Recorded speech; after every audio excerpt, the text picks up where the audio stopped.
سلام، عرض ادب، خیر مقدم میگم خدمتتون. خیلی لطف کردید به این جلسه ما تشریف آوردید. این در واقع سومین یا فکر کنم چهارمین جلسه تئاتری رخداد تئاتری مؤسسه فرهنگی هنری آبیه، ولی نخستین جلسه‌ای که من افتخار میزبانیشو دارم. رفیق نصرتی هستم، منتقد، مدرس و دراماتورگ. بیشتر چهره‌ها برای من آشنا و دوستای عزیز منم، بعضی حتی افتخار دادن در واقع معلم من هستم و اینجا تشریف دارم. من این افتخار رو دارم که امروز میزبان محسن تمدنی نژاد عزیز هستم. محسن در واقع شیراز به دنیا اومده، لیسانسش هم شیراز خونده و بعد ارشد شعر و هنرهای زیبا هم اونجایی که منم بعد لیسانس درس خوندم. از این جهت محسن در واقع صاحبخانه است و من مهمان. ولی استثنا در این جلسه اشتباه کردم، البته شیراز خوندم ولی خب این جلسه رو استثنا من میزبان ایشونم. امیدوارم این سلسله جلسات ما توی آبی به عنوان رخدادهای تئاتری ادامه پیدا کنه و امیدوارم که به شکل گفتگوهای بین‌آرشته‌ای هم تداوم داشته باشه، یعنی گفتگوی تئاتر فلسفه، گفتگوی تئاتر و سایر هنرها، گفتگوی تئاتر و جامعه شناسی که به نظرم میرسه یکی از ضروریات تئاتر ما اینه که از این در خود فرو بستگیش جدا بشه و گفتگوهای متنوعی با سایر شاخه‌ها داشته باشه. جلسه امروزمون همونطور که اطلاع دارید درباره تئاتر اودین، تئاتر بالاتری کمی 60 ساله در واقع آقای اوژنیو بارباس، کارگردان ایتالیایی الاصل در واقع میشه گفت دانمارکی، چون تمام زندگی هنریش تو دانمارک بوده و امروز راجع به ایشون حرف میزنیم با عنوان زیستن در تئاتر. امیدوارم که جلسه مفیدی باشه برای شمایی که قدم رنجه کردید و مهمان ما شدید. من از محسن خواهش میکنم که هم اگر مقدمه‌ای دارن بفرمایند، هم با عنوان شروع کنیم. چرا زیستن در تئاتر؟ خب سلام، صدا خوب الان؟ برای من که خیلی خوبه. خوبه، صدا میاد بچه؟ صدا میاد بچه. من محسن تمدنی نژادم. اول که سلام، خیلی خوش اومدید. من واقعا باور نمی‌کردم که به خاطر باربا این جمعیت رو داشته باشیم. هر جام که یک جمعیت زیاد، هر جا که من میرم به خاطر باربا میام، واقعا برای من باعث خوشحالیه، چون که من زمانی که توی لیسانس بودم و تصمیم گرفتم که پایان نامه درباره باربا بنویسم، تقریبا هیچ کتابی ترجمه نشده بود از باربا و تا حدودی ناشناخته بود، یعنی سال 88 89. بعدم این که مرسی از شما، مرسی از دعوتتون. پرسیدید که چرا زیستن در تئاتر. 2 سال پیش زمانی که تازه کتاب 5 قاره تئاتر چاپ شده بود، با یکی از دوستان تئاتری علی شمس صحبت می‌کردیم و چیزی که به من میگفتش که من کارهای باربا رو خود دیده بود، چند تاشو زنده، و میگفتش که من سلیقه تئاتریم نیست باربا، ولی زیستش در تئاتر رو دوست دارم. این اولین باری بود که برای من یه جرقه خورد که خب چه اتفاقی میفته که کسی میتونه اجرای باربا سلیقه‌اش نباشه ولی درک کنه که زیستش در تئاتر براش جذابه.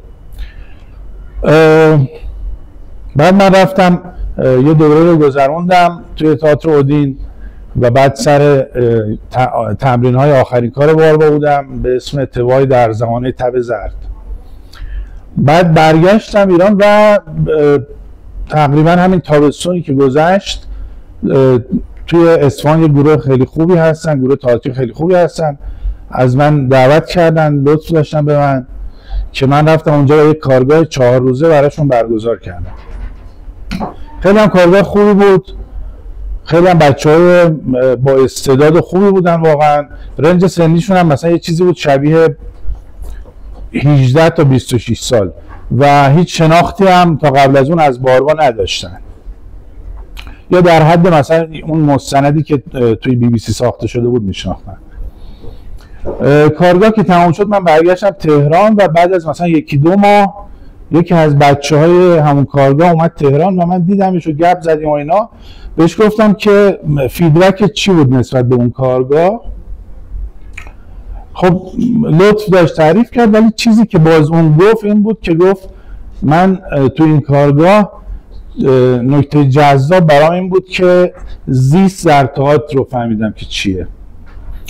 خب حالا اون بخشش نمیدونم، من واقعا خودم نمیدونم چه اتفاقی افتاده بود براشون که این درک رو داشتن و متوجه زیست در تئاتر شده بودن، ولی باز برام یه جرقه‌ای بود توی ذهنم که چه اتفاقی داره میفته در ارتباط با باربا. حالا برگردم به این که اون زیست در تئاتر از کجا میاد. به نظر من گروه اودین به دلایل خیلی زیادی خیلی استثنایی توی تاریخ تئاتر. باربا متولد 1936 توی ایتالیا، جنوب ایتالیا، و خانواده ثروتمندی هم نداشته. پدرش جزء افسرهای فاشیست بوده و خودش هم تو کتابش میگه هیچ وقت نفهمیدم چرا پدرم فاشیست بود. وقتی که میخواستم بدونم همه کسایی که میشناختنش مرده بودن. در سن 10 سالگی پدرش رو از دست میده و خب خانواده فقیرتر میشن. توی اون کتاب دراماتورژی و کارگردانی میگه که من انقدر ما فقیر بودیم یک بازی با مادرم میکردیم، این بود که به من موامو شونه میزد، منو مرتب میکرد و منو میفرستاد کنار ساحل. اون بازی اسمش جستجوی خوشبختی بود. بازی اینجوری بود که من باید میرفتم وای میسادم و دستمو دراز میکردم تا مردم بهم پول بدن. بعد یعنی زندگی اینجوری بوده. باربا و برادرش خب توی یتیم میشن و توی فقر زندگی میکنن تا اینکه چند سال بعد باربا میره به یک کالج نظامی توی همون ایتالیا و اونجا هم نمیمونه. 3 سال بیشتر اونجا نمیمونه. با رویای افسر شدن رفته بوده اونجا، ولی اونجا هم خیلی نمیتونه دووم بیاره و از اونجا میاد بیرون و شروع میکنه به هیچ هایک توی اروپا. میرسه سوئد، بعد چند سال سوئد میمونه، کارهای مختلف رو انجام میده برای گذران زندگی. بعد میره نروژ. توی نروژ عاشق میشه، عاشق یه دختری به اسم میریام میشه و بعد تصمیم میگیره که با اون دختر زندگی کنه. توی پرانتز بگم بابا یه ترمی رو زیاد توی کتابش به کار میبره به اسم کوینسیدنس که میشه ترجمهش کرد مثلا مواجهه تصادفی. و کل زندگی باربا و حتی تئاتر اودین که این باز ربط داره به اون زیست در تئاتر، از این تک تک این کوینسیدنس ها تشکیل شده. باربا با اون دختر تصمیم میگیره که خب یه زندگی رو شروع کنه. برمیگرده ایتالیا، با مادرش مطرح میکنه، میگه ما میخوایم بیام توی ایتالیا توی خونه پدر بزرگم زندگی کنیم، یعنی پدر مادرش. و مادرش بهش میگه که تو نمیتونی این کارو بکنی، چون که پدر بزرگ هرگز موافق با این نیست که تو بیا با یه دختری بدون که ازدواج کنی توی خونه‌اش زندگی کنی. باربا توی یه گفتگویی با یکی از بازیگرای معروفش ایبن میگه که اگر میگه من زندگیم تشکیل شده از این تصمیمای لحظه‌ای، میگه اگه 10 دقیقه فقط فکر میکردیم حتما یه چاره پیدا میکردیم برای اینکه خب چیکار کنیم. میگه من گفتم اوکی نمیشه، برمیگردم نروژ. برمیگرده نروژ، شروع به کار میکنه توی کارگاه جوشکاری، شروع به کار میکنه. کارگاه جوشکاری که اون آدمی که مدیر اونجا بوده اسمش هست ایگلوینیه. من توی مصاحبه که با باربا داشتم خیلی جالبه، یه آدمی که بزرگترین کارگردان معاصره، 2 تا از اساتیدش وقتی میخواد نام ببره، یکی همون در واقع کارفرمای جوشکاریشه، یکی هم گرتوفسکی، خیلی بی‌ربطه. و اونجا شروع به کار میکنه. بعد دانشگاه میره توی نروژ و بعد برای یک دوره کوتاهی میره لهستان، یه بورسی بهش تعلق میگیره، میره لهستان که تئاتر بخونه اونجا. تصادفاً اونجا با گرتوفسکی آشنا میشه. به این واسطه که یکی از دوستانش میگه من یک دوست تئاتری دارم، کارگردان تئاتری توی شهر اوپوله، تئاتر کار میکنه، بریم تئاترشو ببینیم. میرن اونجا و یک کاری از گروتوفسکی میبینن به اسم نیاکان که شما احتمالا اون کار رو میشناسید. نیاکان متن معروفی داره و خب باربا میگه بعد از دیدن اون کار من اصلا خوشم نیومد از اون کار، ولی روز بعد دیدم که چقدر نقدای مثبتی نوشته شده و یه کمی شک کردم که خب احتمالا کار خوبی بوده. اون دوره میگذره و باربا میخواد برگرده نروژ، باز تصادفاً گروتوفسکی رو توی یک بار میبینه، میشونن با هم دیگه گپ میزنن و اینا. بعد فضای لهستان اون موقع فضای کمونیستی بوده، باربا شکایت میکنه از اون فضایی که وجود داره. گروتوفسکی بهش میگه خب تو چرا میخوای برگردی نروژ، بیا با خودمون همینجا تئاتر کار کن. و 3 سال اونجا میمونه توی اوپوله و یکی از کارهای خیلی معروف گروتوفسکی به اسم آکروپولیس رو اونجا به عنوان دستیار با گروتوفسکی کار میکنه. بعد برمیگرده به نروژ و میره دانشگاه دولتی نروژ، یه لیستی رو تهیه میکنه از کسانی که در دانشگاه در آدیشن دانشگاه قبول نشدن در امتحان ورودی و بعد از بین اونها تقریبا حدود 13 نفر انتخاب میشن و شروع به کار میکنن. بعد از چند ماه به خاطر شرایط سخت تمرین ها 5 نفر از اونها بیشتر باقی نمیمونن و باربا با همون 5 نفر تئاتر اودین رو تشکیل میده سال 1964 و بعد شروع به کار میکنن. 2 تا کار توی نروژ توی شهر اسلو روی صحنه میبرن. باز یکی از اون اتفاقای عجیب میفته. یک شب توی یک از اجراها یک پرستاری به نام اینر لنستد میاد کار رو میبینه و بعد اون پرستار دانمارکی بوده، برمیگرده دانمارک توی شهر هولستبرو. تقریبا در اون زمان الان هم همینجوریه، یکی از شهرهای دور افتاده دانمارکه، همون جایی که تئاتر اودین بود. الان که دیگه حالا جدا شدن و اونجا نیستن در واقع. برمیگرده اون پرستار، برمیگرده هولستبرو توی شهر خودش و به شهردار میگه که من یک گروهی رو دیدم توی نروژ، تو میتونی اینا رو دعوت کنی و اینجا تئاتر کار کنن. شهر هولستبرو هم که الان به قول که دوستامون میگفتش که باربا شهر رو آورد روی نقشه که الان به واسطه اودین شناخته میشه، اون موقع اصلا فاقد هیچ گونه سابقه فرهنگی بوده. شهردار اونجا دعوتش میکنه، یک فاند بسیار بسیار ناچیز رو براشون در نظر میگیره و امیدوارم که اون عکس رو داشته باشم. یک طویله متروک رو در اختیارشون میذاره به عنوان جایی که بتونن اونجا تئاتر کار کنن. باربا و گروهش نقل مکان میکنن به هولستبرو، اون طویله رو تبدیل میکنن به یکی از مهمترین مراکز تئاتری قرن 20 که میشه همون تئاتر اودین یا اودین تئاترت به قول خودشون. و بعد شروع به کار میکنن و تا امروز 60مین سال در واقع تئاتر اودینه. تا پارسال که دیگه از اون ساختمون اومدن بیرون به دلایلی و تبدیل میشن به استثنایی ترین گروه تاریخ تئاتر.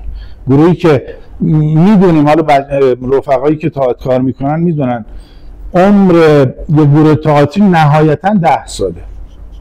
همه دنیا همین جوریه، بیشتر از این نمیتونن ادامه بدن به دلایل مختلف. اما اونها 60 سال میمونن اونجا و کار میکنن. و چرا استثنائیه؟ چون که با بازیگران ثابت 60 سال کار میکنن. یعنی بازیگری که الان نمیدونم اون موقع مثلا یه چیز شبیه 18 سالش بوده، الان 80 خورده سالشه و همچنان داره با باربا کار میکنه. حالا تو این تایم ما گفتگوهایی که من داشتم با باربا و یکی از دوستامون خیلی فکتای خیلی زیادی هست که چطور یه تئاتر میتونه 60 سال بمونه. محمد علی اکبری از دوستای خوب تئاتری تعریف میکرد، میگفتش که توی گفتگو با باربا به من گفتش که یک گروه تئاتری برای اینکه بتونن بمونن با تو به عنوان کارگردان 3 تا فاکتور لازمه به نظر من. یکی این که تو به اونا پول بدی، یکی این که ازت بترسن و 3 این که عاشقت باشن. باربا میگه همه این اتفاقا برای من افتاد، یعنی هم بهشون یه پول ناچیز میدادم، هم دوست هم داشتن، هم ازم میترسیدن.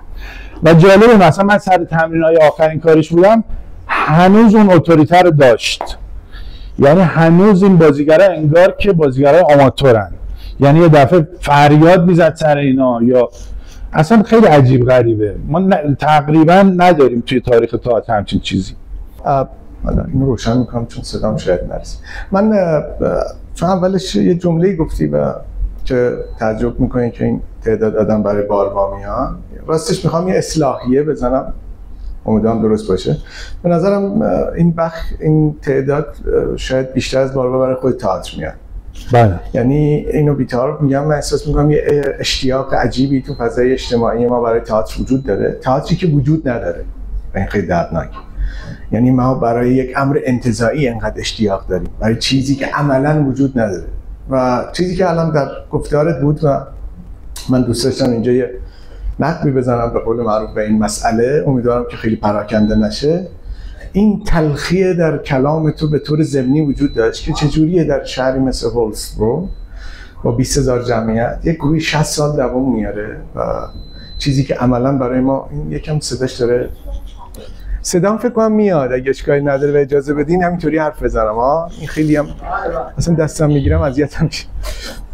آره مثل منم دستم اینجوری. آره چیزی که خیلی دردناکه برام اینه که این دوام آوردن یک گروه تئاتری تو ایران 60 سال عملاً یک افسانه است.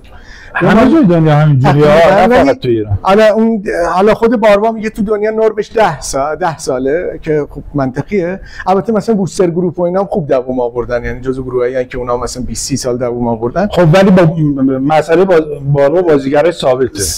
بوستر گروپ آره خیلی مثلا بیشتر مسئله اینه که چه جوریه که این تلخی، البته میدونم به اندازه هر آدمی که اینجا نشسته احتمالاً برای این سوال من پاسخ هست، ولی من دوست دارم پاسخ تو رو بدونم. چه چیزی تو فرهنگ ما انقدر نقص داره یا تو وضعیت اجتماعی ما که این اشتیاق از تئاتر تقریبا دود میشه و هوا میره؟ به قول مارکس میگه هر چیزی که سخت است و استوار دود میشود و هوا میرود. این حجم از اشتیاق چطوری دود میشه و هوا میره و چطوری یک گروه تئاتری تو اروپا، یعنی در واقع این تفاوت فرهنگی خب خیلی برای ما آشکاره. ولی دوست دارم تو راجع به این حرف بزنی که چه جوریه عملاً گروه‌های تئاتری ما به زور عمر 2-3 ساله پیدا میکنن. و از اون مهمتر به شهرهای ما نگاه میکنی، حتی شهرهای کوچیک 20,000 و اینا رو که اصلا فراموش کن. به جز تهران ما در تمام شهرهای ایران تئاتر رو یک چیز فصلی داریم، یعنی یک دوره کوتاهی در سال چند تا تئاتری، اونم اگر منظورم چیه، مثلا این پتانسیل و چیزی که من تو این سالات تو شیراز دیدم، حالا نمیخوام شیراز رو ویژه کنم، اکثر شهرهای ایران اینطوریان، اگر رفته باشی پتانسیل عظیمی برای تئاتر دارن ولی انگار در نطفه خفه میشه. یه خورده اگه دوست داری والا من میتونم جوابشو بیارم توی هم فرمول شکل کار کردن باربا. من همین اصفهان که بودم، گروه زاوش، روز آخر که کارگاه تموم شد شاید بچه‌ها باور نکردن، چون به قول شما میگفتن که خب رطب خورده، من رطب، من بهشون گفتم که ابداً از اصفهان تکون نخورید. گفتم چون این فضا رو شما هرگز توی تهران ندارید. شاید برای اونم سوال پیش اومد که مثلا خب تو خودت چرا تهران زندگی میکنی؟ یکی از حالا این نمونه خوبش همین گروه زاوشه. من فکر میکنم اگه بخوام بیارمش توی فرمول باربا اینه که ما احتمالاً، حالا من و امثال من که از یه نسل قبل تریم که اینستاگرام و این فضا نبود، یعنی اینجوری نمیشد تبلیغات کرد. من فکر میکنم دلیلش اینه که یکم به سمت مرکز آدما میرن و تو مرکز واقعا هیچ خبری نیست. یعنی باربا یه نکته که توی مصاحبه من میگفتش که ما، یعنی این هوشمندی آدما رو نشون میده، میگفتش که ما دیدیم که خب اگه همون نظریه تئاتر سوم هم از همینجا میاد، میگفتش که دیدیم اگه بخوایم توی مرکز کار کنیم جنس کاری که داریم میکنیم اصلا نمیشه. بنابراین رفتیم یه شهر دور افتاده و تصمیم گرفتیم که همونجا تئاتر خودمون رو بسازیم و تماشاگران خودمون رو تربیت کنیم. الان مثلا رحمت امینی اگه ببخشید حالا اسم عکس بذاره با من مثلا بیشتر لایک میخوره تا با مثلا با من عکس بذاره توی جامعه خودشا.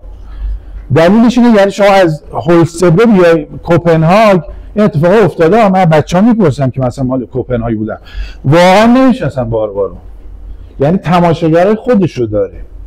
نکته اینه که باید گروه تئاتری، حالا اینجام داره من فکر میکنم داره تو ایران هم این اتفاق میفته، تماشاگر خودشو تربیت کنه اگه بخواد اون اتفاق بیفته و بعد از ایونت های کنارش میتونن ارتزاق کنن. مثلا من به خیلی از بچه‌ام به آژمان میگفتم که کار ایلخونه رو داشت، گفتم که شما هر جا که اجرا میذارین از همین فرمول استفاده کنید، یه سری مستر کلاس، یه سری کارگاه و این هاست که در واقع میشه درآمد گروه.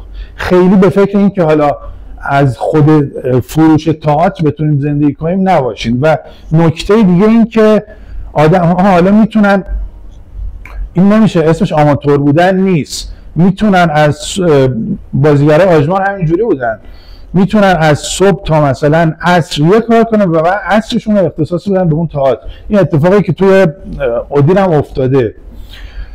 البته من میدونم که ما داریم راجع به اروپا صحبت میکنیم، راجع به دانمارک صحبت میکنیم، راجع به خاورمیانه صحبت نمیکنیم که شما هر روز که بیدار میشی اتفاق جدید داره میفته.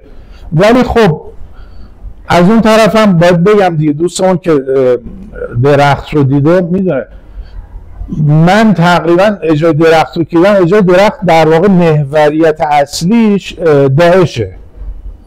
من اجرای درخت رو یه بار توی لهستان دیدم تو المپیک تئاتر سال 2016 و یه بارم وقتی که اومده بودن ایران واقعا توی اون شهر وراتسلاف که هیچ گونه جنگ و خونریزی، شهر آروم، اونجا وقتی که اجرای درخت رو دیدم واقعا بیشتر ترسیدم از داعشی که الان دم گوشمه.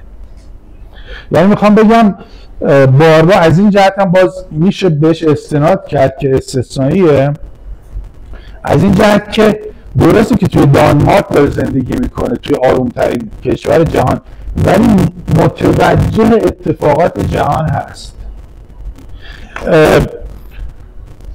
نمیخوام خیلی جهت دار صحبت کنم ولی توی اجرای آخرشون، توی همین اجرای تبای، شما اگه اجرا رو میدیدید، یعنی من عجیب بود که قبل از اتفاقاتی که توی ایران افتاد 1401 انگار که این اتفاقات رو دیده بود و بعد اومده بود اون رو ساخته بود. چون مثلا تو این کار چی بود؟ این قصه کار قصه ادیب بود و اون اتفاقاتی که برای خانواده ادیب میفته، خاندان آتریوس. بله. دو تا صحنه تو این کاره بود که من تقریبا، ما همیشه وقتی میخوایم ادیب کار کنیم اینا جزء بک داستانه. یکی کشته شدن آنتیگون بود که خیلی عجیب و غریب بود این کشته شدن. یکی هم اون مواجهه ادیب بود با ابوالهول و اون سوال معمایی که ازش میپرسه. و خب نمیدونم چه اتفاقی میفته، چقدر یه آدم باید مثلا به روز باشه که بتونه انگار داره اتفاقات جهان رو پیش بینی میکنه بدون اینکه اصلا توی خیلی از جاها باشه، توی خاورمیانه باشه، توی آمریکای لاتین باشه. به نظرم یه کمی میشه الان دیگه، حالا در جواب شما، الان دیگه میشه این کارو کرد. من یه نمونه ایرانیش رو مثال بزنم. من هفته پیش یک از دوستانم که وجنوردیه به من زنگ زد و گفت من یه تئاتر دیدم خیلی تئاتر خوبی بوده، اینا چیکار کنن بیان تهران اجرا بگیرن؟ گفتم اصلا اول که تهران نیان، چون که خالی باید اونجا اجرا برن، مگه اینکه دعوتشون کنن یا بیان توی جشنواره فجر. و بعد من باورم نمیشد که توی بوجنور توی بلک باکس خیلی خوب اجرا رفته بودن و واقعا مخاطب داشتن. یعنی خب گفتم وقتی که اینا اینجا مخاطب دارن برای چی باید بیان تهران؟ یعنی من فکر میکنم الان دیگه میشه این کارو کرد. یعنی من حالا پیرو اون صحبتی که داشتیم میکردیم، من بچهای اصفهان خیلی به من میگفتن که تو چرا نمیری همون شیراز شهر خودت و شروع کنی یه گروه را بندازی مثل ما همینجا کار کنی؟ به هر حال بچه‌ها دوست دارن، آدم‌ها پیدا میشن. من خیلی گارد داشتم، میگفتم که نه اصلا مخاطبش نیست و اینا، ولی امروز که مثلا اومدم این جمعیت رو میبینم که نه واقعا الان فضا فرق کرده، یعنی الان میشه اون مخاطب رو ساخت. میفهم. من در ادامه بحث یه دو تا نکته به ذهنم میرسه. یکی درباره اینکه گفتیم مثلا پیش از آن که اتفاقات 401 بیفته انگار اونو پیش بینی کرده بود. یه پیشانی نوشت داره در ابتدای کتاب بلندتر، چشم، یه پیشانی نوشت داره در ابتدای کتاب دراماتورژیش آقای باربا، یه پیشانی نوشت از چسلاو میلوشف فکر کنم، اون نویسنده فرزندان اروپا. یه پیشانی نوشت خیلی درخشانیه. صدا میاد دکتر شدت؟ اونجا جمله اینه: تلاش کن بدون خطا آتشی را پیش بینی کنی، سپس خانه‌ات را به آتش بکش تا آن پیش بینی را عملی کنی. تو این پیشانی نوشت جنسی از اون حکمتی هست که الان شما بهش اشاره میکنید، یعنی میگید پیش از آن که چیزی رو دیده باشه انگار تو اجراش داره اونو پیش بینی میکنه. من فکر میکنم حقیقتش شما از یک زاویه بهش پرداختین، از یک زاویه دیگه من دوست دارم بهش بپردازم، چون اینو توی ابتدای کتابی از ماریا شفتسوا درباره یک سری کارگردان اروپایی بود که باشون مصاحبه کرده بود. یکی از مصاحبه شونده ها آقای باربا بود. تو معرفی باربا یک جمله خیلی زیبا گفته بود که الان به درد بحث ما میخوره. نوشته بود این آدم تو نروژ، تو در واقع اسلو پایتخت نروژ، همه تلاشش رو کرد به جامعه تئاتری نروژ به عنوان کارگردان وارد بشه و نشد. این اون لحظه شجاعتی که این آدم وقتی پس زده میشه میتونه گروهش ورداره یا آرزوهاش ورداره و به یک شهر 20,000 نفری بره، جوری که بعد از 60 سال به قول شما میگی که اگه از هولسبرو به قول معروف بیاد کوپنهاگ هیچ کس اسمشو نمیدونه یا احتمالاً شناخته شده نیست به اون معنا. من فکر میکنم از دو منظر میشه بهش نگاه کرد. یک، اینکه ما تئاتریای امروز ایران آیا در خودمون چنین شجاعتی نداریم که از واقعیت این انگار همه ما برای اون جای کوچک جامعه تئاتری، اون ویترین نمایش در ایران، هممون داریم برای اون دست و پا میزنیم. یه ویترین کوچیکه تئاتر ایران، یه ویترین کوچیک داره و ما حتی میتونم بگم خیلی تلخ این حرفم ولی واقعیت داره، گاهی رو سر هم پا میذاریم که به اون ویترین راه پیدا کنیم، برای اینکه تو اون ویترین تئاتر ایران دیده بشیم حتی ممکنه رو سر هم پا بذاریم. آیا این شجاعت یک وضعیت اجتماعی یا یک وضعیت شخصی روانیه که مثلا چرا من البته من همیشه در کنار ایستادم، شاید منو میگم به طور کلی، من نوعی چرا گروهم رو بر نمیدارم و به یک دهکده کوچیک 20,000 نفری 10,000 نفری مثلا در کردستان نرم و اونجا مخاطبمو بسازم، تئاترمو کار کنم. هم من هم تو هم همه ما در همه این سالها همه تلاشمون رو کردیم که تو تهران گوشه کوچیکی از این ویترین تئاتر ایران رو مال خودمون کنیم و به خاطرش گاهی از خیلی چیزای اخلاقی هم پا گذاشتیم. راحت‌تر بگم بخشی از ماجرا رو من تو شجاعت باربا میبینم. اون شجاعت هم هست که به باربا چنین حکمتی میده، یعنی حکمتی که به عنوان یک کارگردان وقتی مصاحبه هاشو میخونی و کتاب هایی که خود محسن عزیز ترجمه کرده و ما به این واسطه خیلی خیلی ممنونشیم، چون بخش اعظم چیزی که از باربا میدونیم و خوندیم به واسطه ترجمه های خوب آقای تمدنی نژاده، وقتی میخونی انگار با یک کارگردان به مثابه کیتی میچل یک کتابی داره حرفه کارگردان، با یک کارگردان به مثابه یک آدم متخصص روبرو نیستیم، عملا با یک حکیم روبرویم، با کسی که فلسفه‌ای که پشت کاراش هست عمیق‌تر از آن چیزی که تو خود صحنه اتفاق میفته. شاید از همین جنسه که گاهی مثلا دوستانی که اسم بردی اینها میگن ما کارشو نمیپسندیم ولی زیستشو میپسندیم، چون فکر میکنم کارش عملا به واسطه همین شکل زیست هیچ وقت تن نزده به آن چیزی که در تئاتر اروپا به مثابه عناصر عام پسند یا الیت پسند تئاتر اروپا بوده. همیشه شکل متفاوتی از کارها، همیشه گونه متفاوتی از دیدن تئاتر و خب این گونه متفاوت و شکل متفاوت هم خودش رو کجا نشون میده؟ مثلا در دوام آوردن یک گروه تئاتری به مدت 60 سال و این عملا اتفاق عجیبیه. اگر مناسب میتیم الان یک من یه نکته بگم در تکمیل صحبت شما. یه لحظه حرفم روشن بود؟ بله. منظورم اینه یه بخشی از این شجاعت درمانی است، یه بخشی از این شجاعت محصول یک وضعیت اجتماعیه. یعنی جامعه هم اجازه این شجاعت شاید به ما نده یا نمیدونم هر دو. خب توی ایران که یه مقداری الان ما مثلا بخوایم یه گروه تئاتری بزنیم، خب یه مقدار مسائل دولتی و سانسور و اینا وجود داره، یعنی باید تحت نظارت یک نهادی باشیم. حالا سوای اونها چیزی که شما گفتید توی اسلو من فراموش کردم بگم، زمانی که باربا میره اسلو و شروع میکنه به تئاتر کار کردن، مثلا یه جوون 28-9 ساله است و جالب من اخیراً دارم اولین که باربا کسی بود که باعث شد که گروتوفسکی به جهان معرفی بشه. یک کتابی نوشت به نام در جستجوی تئاتر از دست رفته و بعد زن باربا جودی باربا اینو ترجمه کرد به انگلیسی و اون کتاب در تمام دنیا چاپ شد و باعث شد که گروتوفسکی به جهان معرفی بشه. من اخیراً دارم کتاب رو ترجمه میکنم، یه نسخه خیلی عجیب و غریب اسکن برام فرستاد باربا و اصلا باور نکردنیه. توی سن 29 سالگی سطح کتاب و ارجاعاتی که داده انگار آدم 70 سالی کتاب رو نوشته.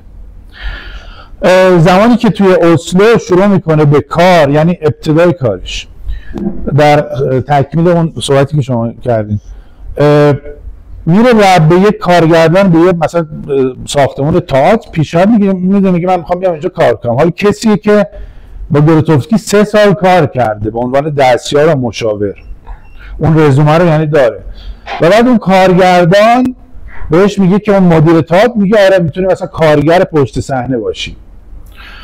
باربا اونو قبول نمیکنه، ولی من میخوام از شما بپرسم، حالا شاید یه دوستانی بدونن، به نظرتون چی کار میکنه برای گذران زندگی؟ یعنی فکر میکنید چه شغلی رو انتخاب میکنه برای گذران زندگی؟ شما میدونی؟ جوشکاری میکنه؟ نه دیگه اون زمان نه اون بارتر نه آفرین. صبح قبل از این که بره سر تمرین از ساعت 4 تا 5 صبح شروع میکنه توی اون اداره، حالا مثلا شهرداری بهداشت اسلو رفتگر بوده. یکی از کارهایی که میکنه اینه که باز این الگویی برای کسایی که میخوان تئاتر کار کنن. تئاتر اودین وقتی میره توی هولستبرو و 1-2 تا کار میکنن، کار دوم یا سومشون میره فرانسه و بازیگرا خیلی مطرح میشن و خیلی اسم در میکنه تئاتر اودین. باربا توی مستر کلاسش توی همون اودین، تو هفته اودین میگفتش که یه ترمی داره باربا، میگه ما یه دوره‌هایی رو داشتیم به اسم زمین لرزه هایی که توی اودین اتفاق افتاد. میگه من برگشتم با بازیگرا از فرانسه، دیدم این بازیگرا دیگه اون بازیگرای سابق نیستن، دیگه الان شناخته شدن و دیگه اسم پیدا کردن اینا. گفتم خب از امروز یه قوانین عوض میشه. تو مثلا روبرتا کارری، ایون ناگر راسموسن، اینا اسمای خیلی بزرگی هستن توی تئاتر معاصر، هر دو هم زنن. روبرتا کارری یکی از، حالا اگه شد اجراشو میبینیم، یکی از بهترین اجراهای سولوی تاریخ تئاتر معاصر رو داره. ایون هم همینطور، یعنی بازیگر کوچیکی نبودن، همون موقع کوچیک نبودن، الان هم نیستن. شروع میکنه میگه خب روبرتا تو از الان میخوای برای اینکه تئاتر کار میکنی پله ها رو هم باید تمیز کنی. ایون تو مثلا راهرو رو هر روز باید تمیز کنی، تو فعلا این کارا رو میکنی. و بعد از اون بازیگرایی که مثلا 8 نفر بودن، حداقل 4-5 میگه حاجی برو دنبال کارت، مثلا ما اینجا مستخدمیم و اینا، اصلا گروه رو ترک میکنن. ولی میگه این لازم بود چون این بازیگرا باید اون حالتشون شکسته میشد، میفهمیدن که اینجا اون شکل در واقع بازیگر سالاری، اون شکلی که توی همه تئاتر وجود داره وجود نداره. و بعد خب همون چیزی که گفتم اول، یه حقوق ناچیز هم میگرفتن و خب میتونستن زندگی کنن تو اون شهر کوچیک.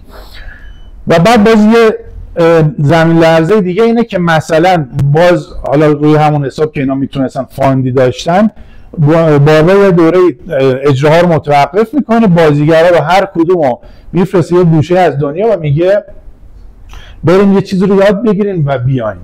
مثلا توی شرق، توی غرب یا همه جای دنیا، که بعد نتیجه اینها هم حالا میشه اجراهای مستقل دیگه.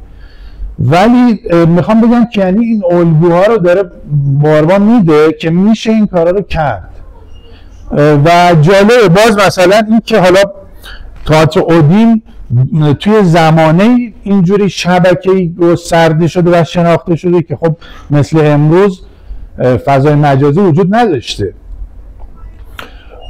ولی باربا با اون سیستمی که پیاده کرده توی تمام دنیا یه آدم‌ها رو تربیت کرده، حالا مثلا من جمله یکی مثل من که بهشون میگه Secret People of Odin، که همون کتاب کارگردانی دراماتورژی رو تقدیم کرده به اونها، که میگه مثلا میشه ترجمهش مردمان مستور اودین.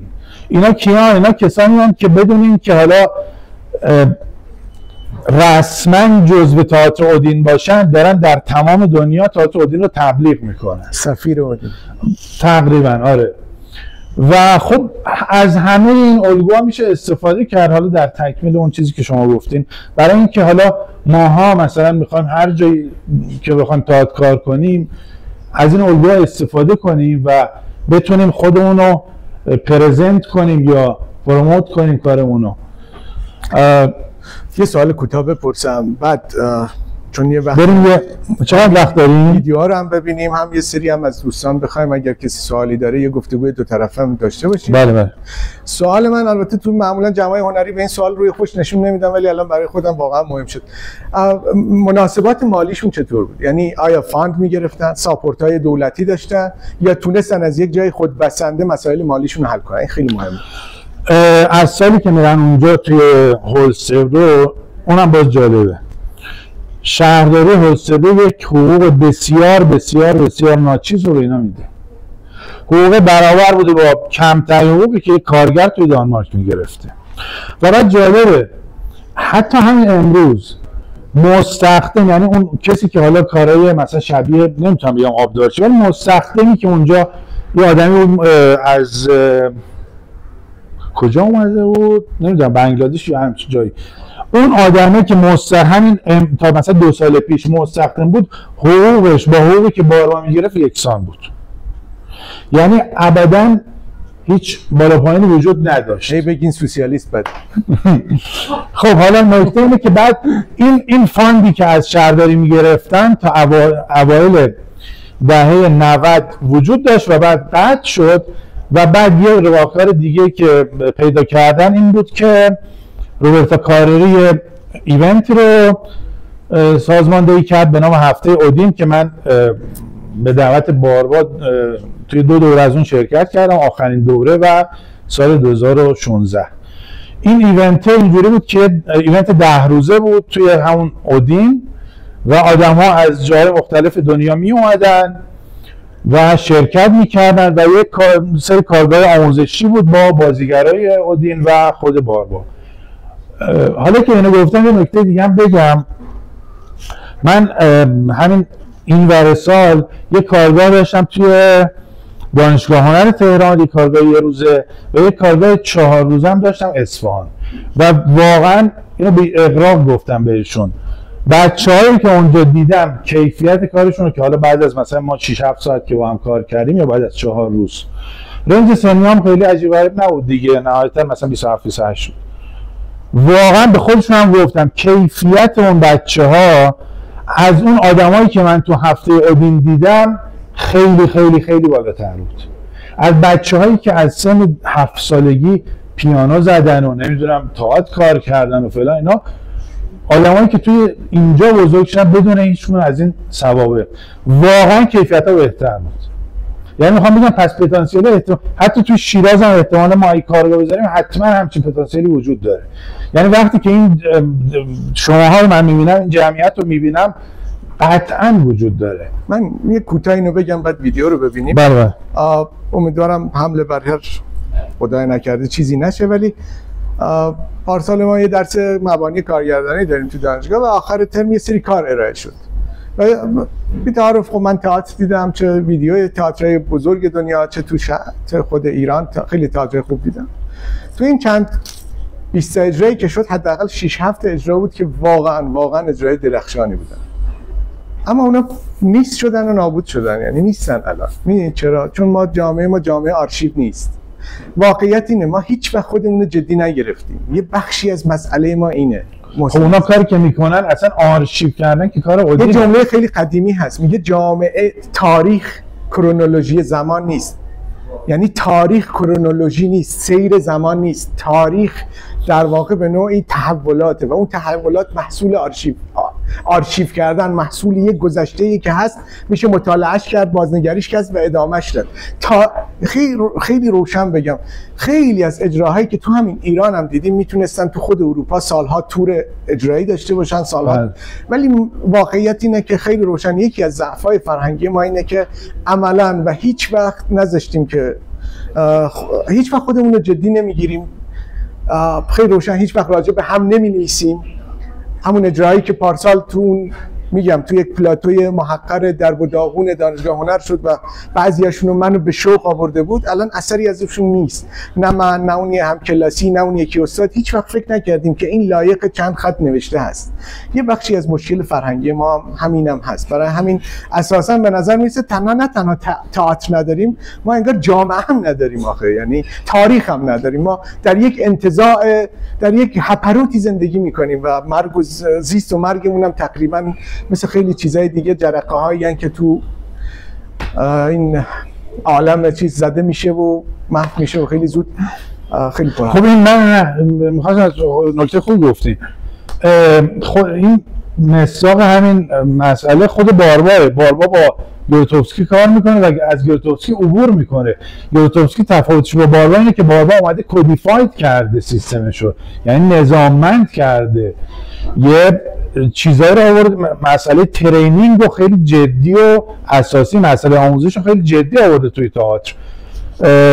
گروتوفسکی شاید دلیل این که اون گروهش ادامه پیدا نکرد اینه که اون کدیفاید اون نظاممند نشد. چیزی که سیستمش به خاطر کم بوده وقت مخفول موند، پرداختن به اون مدرسه انسانشناسی. دقیقاً سال 1980 اون دوستمون که راجو کاتاکالی گفت، مثلا یکی از کارهایی که میکنه، من سریع بگم بعد بریم یه تیکه فیلم ببینیم.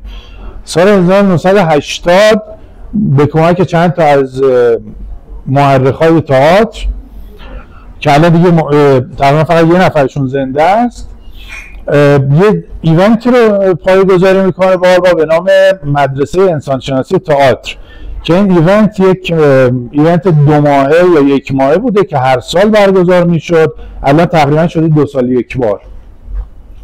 و بعد اونجا دعوت میکرد از آدم‌های مهم تئاتری سراسر دنیا مثل سانجوکتا پانیگرایی، مثل حتی سوزوکی، خیلی از اسمایی که ما امروز میشناسیم از تئاتر شرق و حتی غرب به واسطه اینه که اینها اون توی ایستا شرکت کردن. یعنی باربا ازشون دعوت کرد بیان اونجا کارهایی که تجربیاتشون رو در اختیار جوان‌ها قرار بدن و تقریبا ایستا بود که خیلی از اسما رو آورد بالا. حالا اون دوستمون که گفت کاتاکالی، این دقیقاً از هنرمندان کاتاکالی هم مثلا اونجا اومدن و انتقال تجربه داشتن.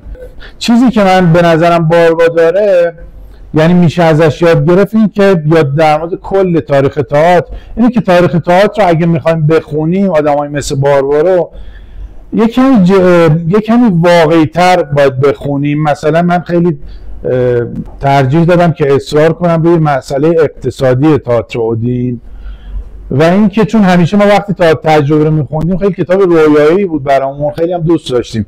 گروتوفسکی گروهی رو شروع کرده بود تمرین کردن، بعد گفته خب اجرا نمیریم چون که به اون چیزایی که می‌خواستیم رسیدیم.